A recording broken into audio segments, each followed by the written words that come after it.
Good morning, everyone. So, today we are going to look at the second 5 year plan for India, which was from 1956 to 1961. In the previous video, we saw the first 5 year plan from 1951 to 56, and we saw the various developments that happened in India during that time, various initiatives that were taken. The top priority was agriculture, and so on. Before starting the second 5 year plan in this video, we are going to look at a very small portion that was missed for the first 5 year plan, which was with respect to the planning developments that happened in various parts of the country. तो 1951 में first 5 year plan शुरू होने से पहले during 1948 town planning wing create किया गया था central planning office UP में. तो यहाँ से शुरुआत हुई थी और 1951 में फाइनल मास्टर प्लान चंडीगढ़ के लिए बने थे. I think everyone is familiar with the proper plan development of Chandigarh. तो उसके प्लान्स बनाए गए थे एंड दैट वाज बाय ली कॉर्बूजियर. फिर 1951 में Bihar town and country improvement act which was in 1951. तो इम्प्रूवमेंट एक्ट क्यों बने गए थे? उस टाइम पे बहुत सारे ऐसे इम्प्रूवमेंट इनिशिएटिव्स लिए गए थे अलग अलग पार्ट्स में. बॉम्बे इम्प्रूवमेंट एक्ट भी बना था, कलकत्ता इम्प्रूवमेंट एक्ट भी बना था, उससे पहले सैनिटेशन कमीशन भी आया था. तो ये सब एक्चुअली हुआ था क्योंकि उस टाइम सैनिटेशन और हेल्थ के रिस्पेक्ट में हमारी जो स्टेट्स थी इंडिया की वो ज़्यादा अच्छी नहीं थी और बहुत बीमारियां भी फैल रही थी, एपिडेमिक्स हो रहे थे. तो इन सब की वजह से उन स्टेट्स को या कंडीशन को ठीक करने के लिए ये इम्प्रूवमेंट एक्ट्स शुरू किए गए थे अलग अलग में, मेट्रो सिटीज़ में. तो ये बिहार में इस टाइम पे शुरू हुआ था. फिर 1952 ministry of works housing and supply constitute हुआ था, जिसको अभी आज के टाइम पे नाम चेंज कर दिया है and it is called ministry of housing and urban affairs. फिर 1952 में प्लानिंग कमीशन सेटअप हुआ था. प्रोग्राम प्लानिंग कमीशन ने सेट किया था, 1950 में प्लानिंग कमीशन सेट हो गया था. तो इसने सेट किया था प्रोग्राम इवैल्यूएशन ऑर्गेनाइजेशन. तो फर्स्ट वीडियो में हमने देखा था कि प्लानिंग कमीशन सेट किया गया था गवर्नमेंट के द्वारा क्योंकि उनको चाहिए था कि रिसोर्सेज का असेसमेंट हो, कम्युनिटी डेवलपमेंट के असेसमेंट हो, कौन से रिसोर्सेज हम यूज़ कर सकते हैं. इंडिया में भी बहुत सारे रिसोर्सेज हैं, मिनरल्स के रिस्पेक्ट में, वाटर के रिस्पेक्ट में. तो हम उसको किस चीज़ के लिए क्या यूज़ कर सकते हैं, वो सब सारे असेसमेंट करने के लिए प्लानिंग कमीशन को रिस्पॉन्सिबिलिटी दी गई थी. तो उन्होंने सेट किया एक program evaluation organization as an independent unit for assessing the work of the national extension and community development program. इसका अगर एक ब्रीफ देखना है तो I can show here.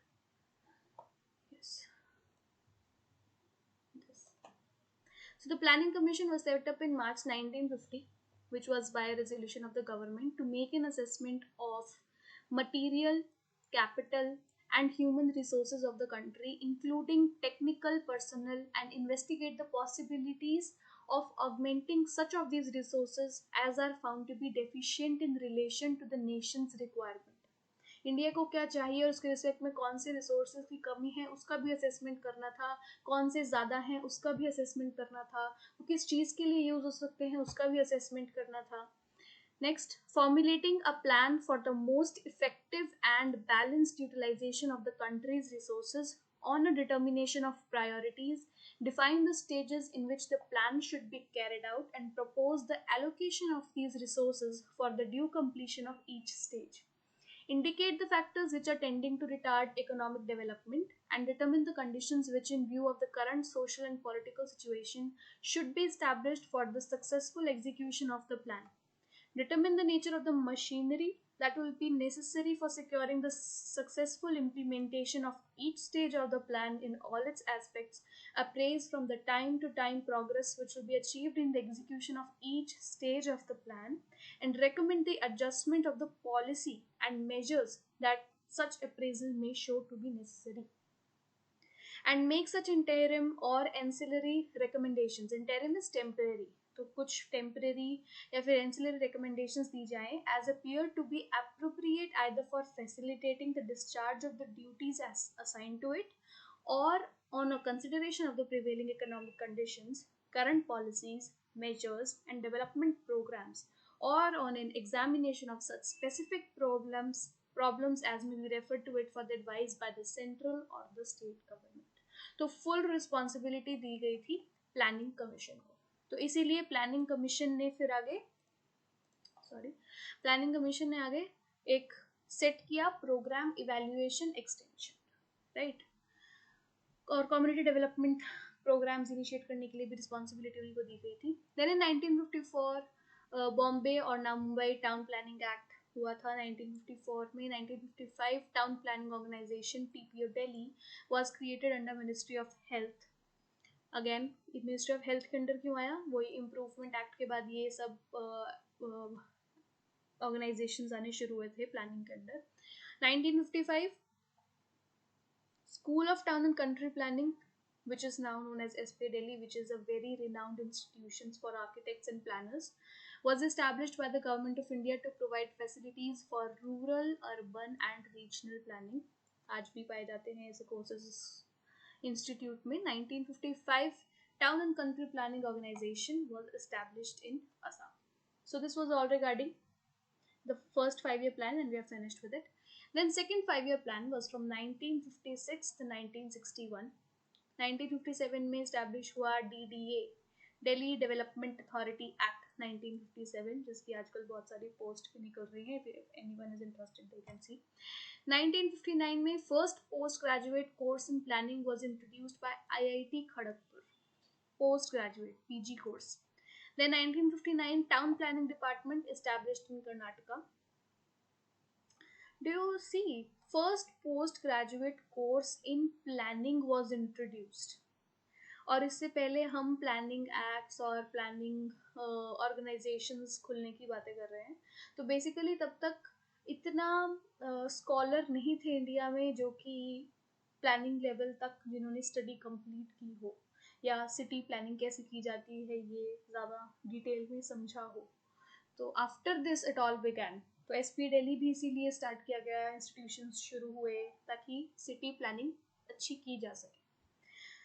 So town planning department Karnataka, then Assam town and country planning act is different, and if you see here organisation is different, right. Assam में organisation शुरू हुई थी 55 में और 59 में एक्ट बना था कि वहाँ पे कितनी अथॉरिटीज़ होंगी, लोकल लेवल पे कितनी अथॉरिटीज़ होंगी, डेवलपमेंट की कितनी होंगी, मेंटेनेंस की कितनी होंगी, उनके क्या फंक्शंस होंगे, क्या रोल होंगे, दिस ऑल वो एक्ट में डिस्क्राइब किया जाता है।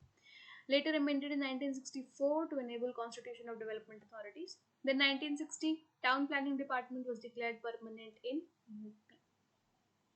So this was with respect to the planning aspect. Next if we see कि सेकेंड 5-year प्लान के ऑब्जेक्टिव्स क्या थे नेशन को लेकर, इकोनॉमिक डेवलपमेंट को लेकर। तो फर्स्ट में तो हमने देखा था प्रायोरिटी दी गई थी एग्रीकल्चर को, right. Second 5-year plan to promote a pattern of development which would ultimately lead to the establishment of a socialist pattern of society in India. Socialist pattern, ये वर्ड बहुत जगह देखने को मिलेगी, ये complete line socialist pattern of society, socialist pattern. तो इसका मतलब क्या है, लेट्स सी। सोशलिस्ट पैटर्न ये रहा, सोशलिस्ट पैटर्न ऑफ सोसाइटी।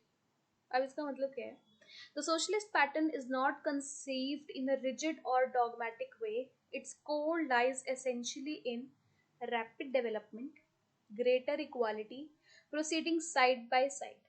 तो नेशन का डेवलपमेंट भी हो, इक्वालिटी भी साइड बाय साइड चले, अमीर अमीर ना बनता जाए, गरीब गरीब ना बनता जाए, उस रिस्पेक्ट में तो इक्वालिटी बनी रहे, उसको बोला जाता है socialist pattern of society. In more detail, it is postulated that social gain rather than private profit, country का बेनिफिट हो, कंट्री की डेवलपमेंट हो, rather than एक एक बंदे की या स्टेट की, should be the determining criterion, with the emphasis on the attainment of positive goals rather than on negative restrictions.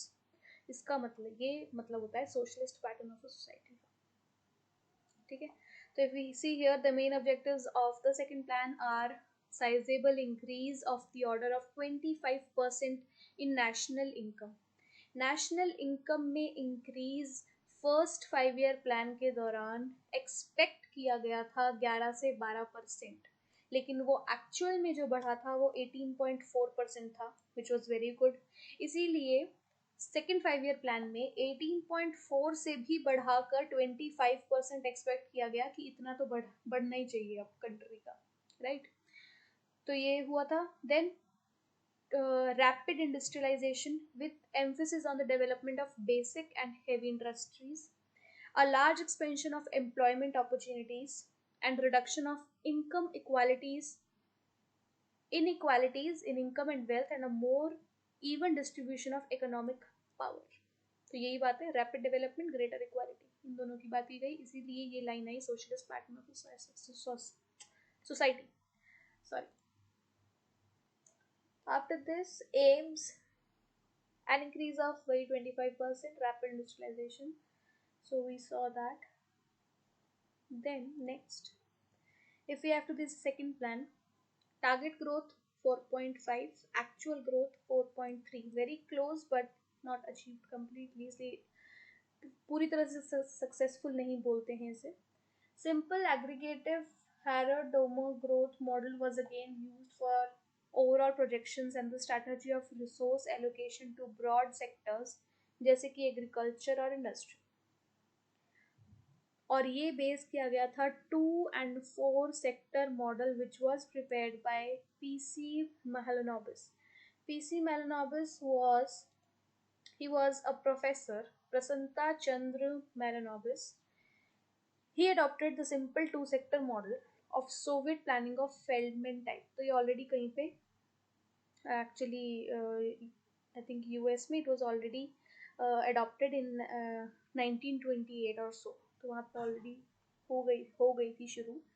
और इसमें क्या था कि आप अपना पूरा कैपिटल इन्वेस्टमेंट जो है, मेजर इन्वेस्टमेंट जो है, वो इंडस्ट्री में डालते हो, क्योंकि इंडस्ट्री को देखा जाता है as a symbol of economic independence, ठीक है। तो इसीलिए इंडस्ट्री में डालते हैं और फिर उसका, क्योंकि उससे ज़्यादा जल्दी क्या बोलते हैं, इकोनॉमी बढ़ती है कंट्री की, राइट। इंडिपेंडेंट दिखती है पूरी कंट्री की, इतना बड़ा वो लगा दिया है, इतना ज़्यादा इकोनॉमिक डेवलपमेंट हुआ है। तो ये 2 sector मॉडल अडॉप्ट किया था पीसी चंद्रा मेलाविस ने। He gave top priority to investment goods as they were crucial for economic growth. इसके डिसएडवांटेज यही रही कि इसकी स्ट्रैटेजी थी कैपिटल डीपनिंग, पूरा कैपिटल एक ही चीज़ पे लगाना। एग्रीकल्चर को थोड़े टाइम के लिए साइड में रख दिया था, agriculture was not the priority. So that is the commitment of large amounts of capital to heavy industry which would yield low returns. Starting में कोई भी चीज़ एकदम से नहीं बढ़ती। तो एट द सेम टाइम फिर क्या हुआ कि फिर मेलानोबिस ने दूसरा मॉडल एक अडॉप्ट किया which was a 4 sector model, और इसमें उसने डिवाइड किया इन्वेस्टमेंट गुड्स को into 3 sub sectors, industry, heavy industry जो कि पहला था, एग्रीकल्चर एंड कॉटेज इंडस्ट्री, और तीसरा था services, education and health. So only 1/3 of the total investment should go to the 3 sub sectors as mentioned above. और इसमें क्या हुआ था कि कॉटेज इंडस्ट्री जो कि स्मॉल स्केल इंडस्ट्री होती है, वाइट इंडस्ट्री होती है mostly, was singled out as a major potential producer of consumption goods. Consumption goods क्या होते हैं, जो डेली लाइफ में कंज्यूम किए जाते हैं by average people, by all people actually, तो उनको कंजम्पशन गुड्स बोला जाता है। और उसका मेजर प्रोड्यूसर कौन था, कॉटेज इंडस्ट्री, ठीक है, क्योंकि हेवी इंडस्ट्री तो सबके लिए सब कुछ नहीं बना सकती जो कि रोज के टाइम पे कंज्यूम किया जा सके। लेकिन द प्रॉब्लम वॉज कि कॉटेज इंडस्ट्री में ऑल्दो थोड़ा कैपिटल लगता है, small investment, but it is labour intensive, और इसी वजह से it can not be expected कि वहाँ से ज़्यादा सेविंग्स हो पाएगी नेशन के रिस्पेक्ट में, right. So great deal of savings from cottage industry can not be expected which would be required for future economic growth, right. तो इसीलिए heavy industry in the public sector was considered to be the major item once more, as it was a very symbol of economic independence and was thought to be crucial for the maintenance of political independence. तो ये story थी 5 year plans की। The second plan was conceived in an atmosphere of economic stability. It was felt agriculture could be accorded low priority. The plan focused on rapid industrialization, heavy and basic industries, advocated huge imports through foreign loans. तो foreign से बहुत सारे loans लिए गए The industrial policy 1956 was based on the establishment of a socialist pattern of a society, again the line, as the goal of economic policy. तो industrial policy एक बार फिर से वो एक्चुअली अमेंड हुई थी, पहले भी हुई थी एक बार, तो इस बार फिर हुई थी. Acute shortage of forex. Forex means foreign exchange. Led to pruning of development targets. Price rise, inflation हो गया. Was also seen about 30% vis-a-vis decline in the earlier plan, and the second 5-year plan was only moderately successful. तो ये था second 5-year plan. अब इसमें major developments क्या हुई थी, let's look. Steel mills at Bhilai, Durgapur, Rourkela were established in second 5-year plan. Enhanced coal production and more railway lines were introduced in this plan. Atomic Energy Commission was formed in 1957 with Homi J. Bhabha as the first chairman. तो मतलब अलग अलग industrial sector explore हो रहे थे, atomic energy का, coal production का, railway line setup हो रही थी, स्टील मिल्स खुल रहे थे. तो ये सब इंडस्ट्री के सेक्टर में ही, if you can see. Then Tata institute of fundamental research was established as a research institute. In 1957, a talent search and scholarship program was begun to find talented young students to train for the work in nuclear power. So all this started in the second 5-year plan. So the achievements, the second 5-year plan based on socialist pattern had targeted increase of a 25% national income, however achieved only 20%. Further, per capita income grew by 8% only. Domestic production of industrial products was encouraged, particularly in the developments of the public sector. Critical assessment, second year 5-year plan was a big leap forward, and it laid a heavy emphasis on the heavy industries. During this plan period, the industry policy resolution was amended, and the primary responsibility for the development was left to the public sector. The public sector कौन सा? Heavy industry वाला. So responsibility for development was left to only one sector. The private sector was more or less confined to the consumer industries only. The small and cottage industries remained sluggish during this plan. The imports increased and this uncovered India's sterling balances. The results were seen in the third plan when India was forced to devalue its currency twice. So we'll see the third year plan in the next video, third 5-year plan. Till now, that is it. If you have reached the end of the video, please subscribe and like if you really like the video. Thank you very much.